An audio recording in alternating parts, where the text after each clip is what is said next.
അടുത്ത ദിവസങ്ങളിലായിട്ട് നടക്കാൻ പോകുന്ന LSTD ട്രേസർ എക്സാം അതുപോലെ തന്നെ മറ്റു സിവിൽ എഞ്ചിനീയറിംഗ് PSC എക്സാമുകൾക്ക് ഹെൽപ്ഫുൾ ആവുന്ന നിമി മോക്ക് ടെസ്റ്റ് സീരീസാണ് നമ്മൾ ചെയ്തുകൊണ്ടിരുന്നത്.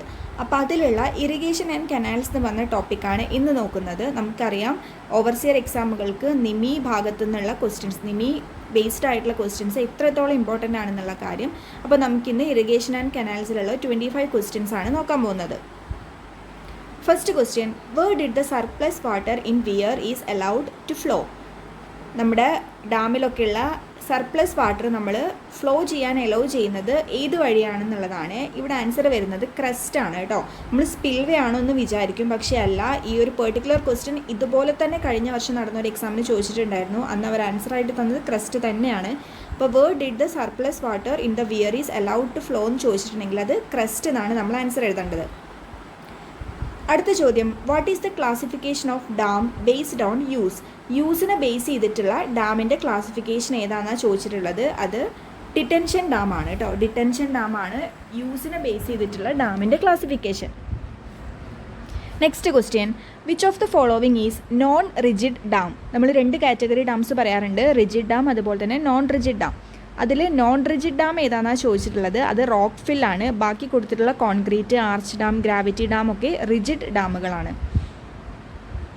Which is the graphical representation of average rainfall between rainfall excess? Average റെയിൻഫോളും റെയിൻഫോൾ എക്സസും തമ്മിലുള്ള റേഷ്യോ എന്ന് പറയുന്നത് ഹൈഡ്രോഗ്രാഫാണ്. ഈ ക്വസ്റ്റ്യൻസ് ഒക്കെ എപ്പോഴും റിപ്പീറ്റഡ് ആയിട്ട് പരീക്ഷയ്ക്ക് വരുന്നതാണ്. അപ്പോൾ ഹൈഡ്രോഗ്രാഫാണ് അതിൻ്റെ ആൻസർ കേട്ടോ.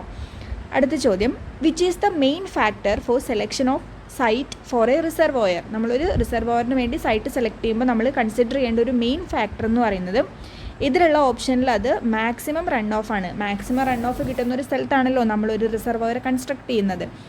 അടുത്ത ചോദ്യം, what is marked as X എന്ന് പറഞ്ഞ് മാർക്ക് ചെയ്തിട്ടുള്ള പാർട്ട് എന്താണെന്നാണ് ചോദിച്ചിട്ടുള്ളത്. അത് സിൽട്ട് ജെട്ടിയാണ് കേട്ടോ. ആക്ച്വലി നമുക്ക് നമ്മുടെ PSC എക്സാമിന് ഇമേജസ് തന്നിട്ടുള്ള ക്വസ്റ്റ്യൻസ് വളരെ റെയറാണ്. ഇത് ITയുടെ ക്വസ്റ്റ്യൻ ബാങ്ക് ആയതുകൊണ്ടാണ് ഇത്തരത്തിലുള്ളൊരു ക്വസ്റ്റ്യൻ ഉള്ളത് കേട്ടോ. എന്നാലും ഒന്ന് നോക്കി വയ്ക്കാം. അടുത്ത ചോദ്യം, which canal carries water for another canal besides doing irrigation? മറ്റൊരു കനാലിന് വേണ്ടിയിട്ട് വാട്ടർ ക്യാരി ചെയ്യുന്ന കനാൽസിനെ നമ്മൾ പറയുന്നത് കാരിയർ കനാൽ തന്നെയാണ്. അപ്പോൾ അതിലുള്ളൊരു ഷോർട്ട് കീ എന്ന് പറഞ്ഞാൽ ക്യാരീസ് എന്ന് പറഞ്ഞിട്ടൊരു വേർഡ് ഉണ്ടെന്നുണ്ടെങ്കിൽ നമ്മളത് കാരിയർ കനാലായിട്ടാണ് എടുക്കാറുള്ളത്. പലപ്പോഴും നമുക്കത് ഫീഡർ കനാലായിട്ട് ഡൗട്ട് വരാറുണ്ട്. പക്ഷേ അല്ല, ക്യാരീസ് എന്ന് പറഞ്ഞിട്ടൊരു വേർഡ് അതിൽ പറഞ്ഞിട്ടുണ്ടെങ്കിൽ അത് നമ്മൾ കാരിയർ കനാലായിട്ടാണ് എടുക്കാറുള്ളത്. Which is the main function of diversion head work of canal? ഒരു കനാലിലുള്ള ഡൈവേർഷൻ ഹെഡ് വർക്കിൻ്റെ മെയിൻ ഫംഗ്ഷൻ എന്ന് പറയുന്നത് ടു റേസ് വാട്ടർ ലെവലാണ് കേട്ടോ. വാട്ടർ ലെവൽ റേസ് ചെയ്യുക എന്നുള്ളതാണ് ഡൈവേർഷൻ ഹെഡ് വർക്കിൻ്റെ ഒരു മെയിൻ ഫംഗ്ഷനായിട്ട് പറയുന്നത്. What is the name of the dam constructed of masonry, concrete, steel or timber? കോൺക്രീറ്റും സ്റ്റീലും മേസൺട്രി ഒക്കെ വെച്ചിട്ട് കൺസ്ട്രക്ട് ചെയ്യുന്ന ഡാമുകൾ നമ്മൾ പറയുന്ന പേരാണ് റിജിഡ് ഡാം. ഫസ്റ്റ് ക്വസ്റ്റ്യനിൽ നമ്മൾ പറഞ്ഞില്ലേ, നോൺ റിജിഡ് ഡാമുകളാണ് എർത്തൺ ഡാംസും അതുപോലെ തന്നെ റോക്ക് ഫിൽ ഡാമും. ബാക്കിയുള്ള കോൺക്രീറ്റ്, മേസൺട്രി, സ്റ്റീൽ, ടിമ്പർ ഇതെല്ലാം റിജിഡ് ഡാമുകളാണ് കേട്ടോ. When does hydrograph called as unit hydrograph? നമ്മൾ എപ്പോഴാണ് ഒരു ഹൈഡ്രോഗ്രാഫിന് യൂണിറ്റ് ഹൈഡ്രോഗ്രാഫ് എന്ന് പറയുന്നത്? അത് 1 centimetre of run off from rainfall ആണ്. 1 സെൻറ്റിമീറ്റർ ആണ് കേട്ടോ. 1 മില്ലിമീറ്റർ എന്നുള്ളത് നിങ്ങൾ ഓപ്ഷനിൽ കാണും, അല്ല 1 സെൻറ്റിമീറ്റർ ആണ്. ഈ സെയിം ക്വസ്റ്റ്യനും ഇതുപോലെ തന്നെ എക്സാംസിന് ചോദിച്ച് കണ്ടിട്ടുണ്ട് കേട്ടോ. അപ്പോൾ 1 centimetre of run off from rainfall ആണ് അതിന് answer. Which is the angle that the axis of head regulator makes with the axis of the weir? Head റെഗുലേറ്ററിൻ്റെ ആക്സിസും നമ്മുടെ വിയറിൻ്റെ ആക്സിസും തമ്മിലുള്ള ആംഗിൾ 90 to 120 ഡിഗ്രി ആണ്. ഇതും പ്രീവിയസ് ഇയർ ക്വസ്റ്റ്യൻ ആയിട്ട് PSCക്ക് ചോദിച്ചിട്ടുണ്ട്. അപ്പോൾ ഇത്തരത്തിലുള്ള ക്വസ്റ്റ്യൻസൊക്കെ ഇവർ എടുക്കുന്നത് ഈ നിമി മോക്ക് ടെസ്റ്റിൽ നിന്നാണെന്നുള്ള കാര്യം നിങ്ങൾ മനസ്സിലാക്കണം. What is the relation between duty, delta and base period? ഇവർ തമ്മിലുള്ള റിലേഷൻ എല്ലാവർക്കും അറിയായിരിക്കും. നമ്മുടെ ഇറിഗേഷൻ പഠിക്കുന്നിടത്തോളം കാലം നമ്മൾ പഠിച്ചുകൊണ്ടിരിക്കുന്ന ഒരു ചോദ്യമാണിത്. ഇത് 8.64 B/D ആണ്. ഡെൽറ്റ ഈക്വൽ ടു 8.64 B/D ആണ് അതിന് answer. Which element of hydro electric power plant reduces the water hammer pressure formed in the penstock? നമ്മൾ വാട്ടർ ഹാമർ പ്രഷർ റെഡ്യൂസ് ചെയ്യാൻ വേണ്ടിയിട്ട് കൊടുക്കാറുള്ള ഒരു ഐറ്റമാണ് ആര്? സർജ് ടാങ്ക് എന്ന് പറയുന്നത് അല്ലേ? അല്ലെങ്കിൽ അതിൻ്റെ ഒരു പാർട്ടാണ് സർജ് ടാങ്ക് എന്ന് പറയുന്നത്. ആക്ച്വലി ഇത് PSCക്ക് വളരെ ഇഷ്ടപ്പെട്ട ഒരു ക്വസ്റ്റ്യനാണ്. നിങ്ങൾ ഏത് ക്വസ്റ്റ്യൻ പേപ്പേഴ്സ് എടുത്ത് നോക്കൂ, നമുക്ക് മോസ്റ്റ് റിപ്പീറ്റഡ് ആയിട്ട് ചോദിക്കുന്ന ചോദ്യത്തിലുള്ള ഒരാളാണ് ഈ സർജ് ടാങ്ക്. അതുപോലെ നമ്മളെ F8 ഓർത്തോ ആണെന്നുള്ള കാര്യം. ഇങ്ങനെ കുറച്ച് PSCക്ക് വളരെ ഇഷ്ടപ്പെട്ട കുറച്ച് ക്വസ്റ്റ്യൻസ് ഉണ്ട്. അതിൽ പെട്ട ഒരാളാണ് സർജ് ടാങ്ക് കേട്ടോ. അപ്പോൾ വാട്ടർ ഹാമർ റെഡ്യൂസ് ചെയ്യാൻ വേണ്ടിയിട്ട് കൊടുക്കുന്ന ഒരു പെർട്ടിക്കുലർ മെമ്പറാണ് സർജ് ടാങ്ക് എന്ന് പറയുന്നത്. ആ ക്വസ്റ്റ്യനൊക്കെ എത്ര തവണ ചോദിച്ചിട്ടുണ്ടെങ്കിൽ ചിലപ്പോൾ PSCക്ക് തന്നെ ഡൗട്ട് ആയിരിക്കും. അങ്ങനെ അത്രയും തവണ റിപ്പീറ്റ് ചെയ്തിട്ടുള്ള ക്വസ്റ്റ്യനൊക്കെയാണത്. Next question, which construction is at the head of the canal to divert the water towards the canal? River വാട്ടറിനെ കനാലിക്ക് ഡൈവേർട്ട് ചെയ്ത് വിടാൻ വേണ്ടിയിട്ട് നമ്മൾ കൊടുക്കുന്ന ആളാണ് ഡൈവേർഷൻ ഹെഡ് വർക്ക്. ഡൈവേർട്ട് ചെയ്ത് വിടാനാണല്ലോ നമ്മൾ ഡൈവേർഷൻ ഹെഡ് വർക്ക് കൊടുക്കുന്നത്. സ്റ്റോർ ചെയ്ത് വെക്കാൻ വേണ്ടിയിട്ടാണ് സ്റ്റോറേജ് ഹെഡ് വർക്ക് കൊടുക്കുന്നത് കേട്ടോ. Next question, what is the life period of thermal plant? ഇതും നിമി ടെക്സ്റ്റിലുള്ള ഒരു ടേമാണ് ഇത്. അതുപോലെ തന്നെ സെൻറ്റൻസ് ആക്കി കൊടുത്തിട്ടുണ്ട്. ഞാൻ ഇത് PSC എക്സാമിന് ചോദിച്ചിട്ടുണ്ട്. അപ്പോൾ life period of thermal plant എന്ന് പറയുന്നത് ലെസ് ദാൻ 30 years ആണ് കേട്ടോ. 30 വർഷത്തിൽ കുറവാണ് തെർമൽ പ്ലാന്റിൻ്റെ ലൈഫ് പീരിയഡ് എന്ന് പറയുന്നത്. What is the unit for measuring rainfall? Rainfall measure ചെയ്യുന്ന യൂണിറ്റാണ് നമ്മളടുത്ത് ചോദിച്ചിട്ടുള്ളത്. അത് മില്ലിമീറ്റർ ആണ് കേട്ടോ.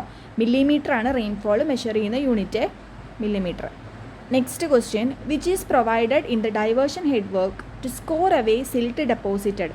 ഡൈവേർഷൻ ഹെഡ് വർക്കുകളിൽ ഡെപ്പോസിറ്റ് ചെയ്ത സിൽട്ടിനെ സ്കോർ അവേ ചെയ്യാൻ വേണ്ടിയിട്ട് നമ്മൾ കൊടുക്കുന്നത് അണ്ടർ സ്ലൂയിസസ് ആണ്. വിയറിൻ്റെ താഴെയായിട്ട് നമ്മൾ കൊടുക്കുന്ന അണ്ടർ സ്ലൂയിസസ് ആണ് അതിൻ്റെ answer. Which canal is constructed to feed 2 or more canals?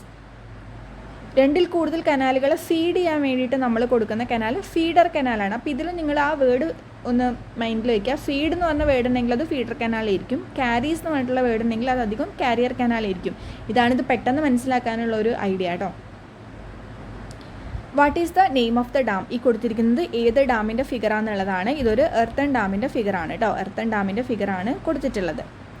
അടുത്ത ചോദ്യം എഗെയിൻ ഒരു ഫിഗറാണ്. What is marked as X? X എന്ന് മാർക്ക് ചെയ്തിട്ടുള്ളത് നമ്മുടെ റിസർവോയറിന് നമ്മുടെ ടർബൈനിലോട്ട് വെള്ളം ട്രാൻസ്ഫർ ചെയ്യുന്ന പെൻസ്റ്റോക്ക് പൈപ്പാണ് കാണിച്ചിട്ടുള്ളത്. അപ്പോൾ ഓപ്ഷൻ ബി പെൻസ്റ്റോക്ക് പൈപ്പാണ് അതിൻ്റെ answer. Which crop is grown at A particular crop season? ഒരു പെർട്ടിക്കുലർ ക്രോപ്പ് സീസണിൽ ഗ്രോ ചെയ്യുന്ന ക്രോപ്പുകളെ നമ്മൾ പറയുന്നത് കൾട്ടിവേറ്റഡ് ഏരിയ എന്നാണ് അല്ലോ. ഒരു പെർട്ടിക്കുലർ ടൈമിൽ നമ്മളവിടെ ഗ്രോ ചെയ്യുന്ന ക്രോപ്പിൻ്റെ ആ ഏരിയനെ പറയുന്ന പേരാണ് കൾട്ടിവേറ്റഡ് ഏരിയ കേട്ടോ. Which crops are sown in ഓട്ടം ഇൻ ഹാർവെസ്റ്റഡ് ഇൻ സ്പ്രിങ്? ഓട്ടത്തിൽ വിതച്ചിട്ട് നമ്മൾ സ്പ്രിങ്ങിൽ ഹാർവെസ്റ്റ് ചെയ്യുന്ന ക്രോപ്പുകളാണ് നമ്മുടെ റാബി ക്രോപ്പ് എന്ന് പറയുന്നത്. തിരിച്ച് മൺസൂണിൽ ഇതാക്കിയിട്ട് റാബിയിൽ എടുക്കുന്നതാണെങ്കിൽ മൺസൂണിൽ വിതച്ചിട്ട് നമ്മൾ ഓട്ടത്തിൽ എടുക്കുന്നതാണെങ്കിൽ അതിനെയാണ് നമ്മൾ ഖാരിഫ് ക്രോപ്പ് എന്ന് പറയാറുള്ളത്. നെക്സ്റ്റ് ക്വസ്റ്റ്യൻ എഗെയിൻ ഒരു ഫിഗറാണ്. What is marked as X? ഒരു മെയിൻ കനാലിൽ നിന്ന് ഒരു ഡിസ്ട്രിബ്യൂട്ടറി കനാൽ പോകുന്നുണ്ട്. അപ്പോൾ അതിന് ക്രോസ് ആയിട്ട് കൊടുക്കുന്നത് ഡിസ്ട്രിബ്യൂട്ടറി ഹെഡ് റെഗുലേറ്റർ ആയിരിക്കും കേട്ടോ. മെയിൻ കനാലിൽ നിന്ന് ഒരു ഡിസ്ട്രിബ്യൂട്ടർ പോകുന്നു, അതിൻ്റെ ഹെഡിൽ കൊടുക്കുന്നത് ഡിസ്ട്രിബ്യൂട്ടറി ഹെഡ് റെഗുലേറ്റർ. അടുത്ത ചോദ്യം, where ground level is above the full supply level of the channel the canal is called? അതായത് നമ്മുടെ ഫുൾ സപ്ലൈ ലെവലിൻ്റെ ഒരു ചാനലുണ്ട്, ഒരു കനാലുണ്ട്. അപ്പോൾ ആ കനാലിൻ്റെ ഫുൾ സപ്ലൈ ലെവലിൻ്റെ മേലെയാണ് ഗ്രൗണ്ട് ലെവൽ ഇരിക്കുന്നത്. അപ്പോൾ അതിനർത്ഥം എന്താ? ആ കനാൽ ഉണ്ടാക്കിയിട്ടുള്ളത് കട്ടിങ്ങിലാണ്. നമ്മൾ കട്ട് ചെയ്തിട്ടാണ് കനാൽ ഉണ്ടാക്കിയിട്ടുള്ളത് എന്നുള്ളതാണ് അതിൻ്റെ അർത്ഥം കേട്ടോ. അപ്പോൾ ചാനൽ ഇൻ കട്ടിങ് എന്നുള്ളതാണ് അതിൻ്റെ answer. And last question, which of the following canal is classified based on nature of supply? സപ്ലൈൻ്റെ നേച്ചറിൽ ക്ലാസിഫൈ ചെയ്തിട്ടുള്ളതാണ് നമ്മുടെ പെർമനൻറ്റ് കനാൽ. കണ്ടിന്യൂസ് ആയിട്ട് വെള്ളം സപ്ലൈ ചെയ്തുകൊണ്ടിരിക്കുന്ന കനാലാണ് പെർമനൻ്റ് അല്ലെങ്കിൽ പെരിനിയൽ കനാൽ എന്ന് പറയുന്നത്. പിന്നെ വേറൊരു ക്ലാസിഫിക്കേഷൻ ഇതിൽ തന്നെയുള്ള നോൺ പെരിനിയൽ കനാലാണ്, കണ്ടിന്യൂസ് അല്ലാണ്ട് വെള്ളം കൊടുക്കുന്നത്. ഇവിടെ ഈ കൊടുത്തിരിക്കുന്ന ഓപ്ഷൻസിൽ പെർമനൻറ്റ് കനാലാണ് ഇതിൻ്റെ കറക്റ്റ് ആൻസർ കേട്ടോ. P25 ക്വസ്റ്റ്യൻസിൽ നിന്ന് മിക്ക ക്വസ്റ്റ്യൻസും റിപ്പീറ്റഡായി നമ്മുടെ ഓവർസിയർ എക്സാംസിന് വരുന്നതാണ്. അപ്പോൾ അവർ ക്വസ്റ്റ്യൻസ് എടുക്കുന്നത് ഈ ഒരു ഭാഗത്തു നിന്നാണ് കേട്ടോ. അപ്പോൾ എല്ലാവരും പ്രാക്ടീസ് ചെയ്ത് നോക്കുക. Thank you all.